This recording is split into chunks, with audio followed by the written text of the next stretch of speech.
The night was stormy. The wind had been rising at intervals the whole afternoon, and by the time the party broke up, it blew and rained violently.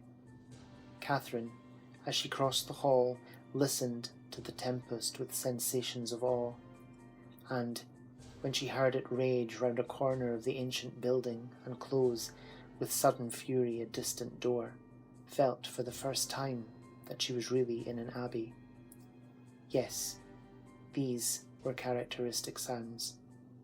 They brought to her recollection a countless variety of dreadful situations and horrid scenes which such buildings had witnessed, and such storms ushered in, and most heartily did she rejoice in the happier circumstances attending her entrance within walls so solemn. She had nothing to dread from midnight assassins or drunken gallants. Henry had certainly been only in jest in what he had told her that morning. In a house so furnished and so guarded, she could have nothing to explore or to suffer, and might go to her bedroom as securely as if it had been her own chamber at Fullerton. Thus, wisely fortifying her mind as she proceeded upstairs, she was enabled, especially on perceiving that Miss Tilney slept only 2 doors from her, to enter her room with a tolerably stout heart, and her spirits were immediately assisted by the cheerful blaze of a wood fire. "How much better is this," said she, as she walked to the fender. "How much better to find a fire ready lit than to have to wait shivering in the cold till all the family are in bed, as so many poor girls have been obliged to do, and then to have a faithful old servant frightening one by coming in with a faggot. How glad I am that Northanger is what it is. If it had been like some other places, I do not know that, in such a night as this, I could have answered for my courage. But now, to be sure, there is nothing to alarm one." Hi guys, it's Graham again and welcome back to my channel. Today is Friday the 20th of March 2020. As you can see, I'm still in my work uniform because I've just finished night shift. Yeah, so I'm pretty tired. It's currently, at the time of filming, 7:20 in the morning. By the time you see this, I will be in the land of Nod. Yeah, I'm going to read a few chapters of the book I'm currently reading with a cup of tea in bed, and then I'm going to go to sleep. And the book that I'm currently reading is Northanger Abbey by Jane Austen. I'm reading this as part of Hannah Tay's Tay Book Club. I will link her channel down below. This is a satire of Gothic novels from the late 18th century and the early 19th century. This was published posthumously after Jane Austen passed away at the age of 41. Some people believe that this was her first written novel and her last, well, obviously it is her last published. People believe that she wrote this as a youngster and then sort of finished it off later on before she passed away. It's a biting satire. It's quite funny in places. I don't think it takes itself very seriously. It promised me that it was going to be a bit sort of gothic and spooky, and I'm still to get that yet. I shall read you the synopsis. If tales of terror set in old dark houses scare you or inflame your imagination, you're not unlike Catherine Morland, heroine of this marvellously impish satire by Jane Austen. Northanger Abbey is the medieval manor of Henry Tilney, with whom, while at a summer resort, Catherine falls in love and wants to marry.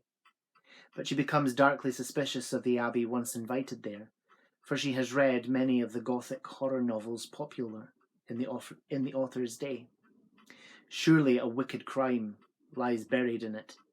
Surely Henry's eccentric father is gruesomely involved. The true situation of the manor exposes Catherine's folly. It also subjects her to a deeper humiliation. For Northanger Abbey is a literary satire, a mystery, and something more. It is a bright, barbed study of social snobbery, of the search for love frustrated by ambition and greed.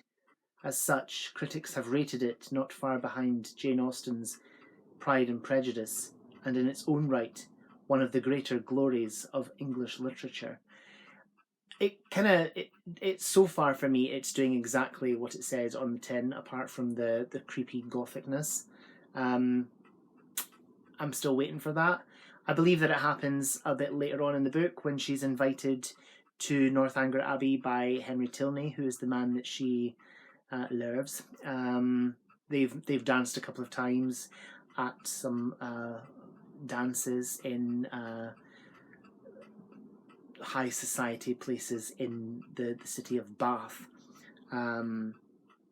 The female characters are only interested in what they're wearing and how pretty they are and how rich people are, whereas the men are only bothered about basically their horses and carriages, and it's basically like Top Gear for the 18th century. Yeah, my cart is faster than your cart. Yeah, I am enjoying this. It is, for me, quite slow. I'm hoping that it'll pick up soon. I'm just under halfway through. I will carry on with this. But yeah, so far this is only the second Jane Austen novel that I have read. The first one was Pride and Prejudice, and I loved Pride and Prejudice. Pride and Prejudice was gorgeous. I absolutely adored it.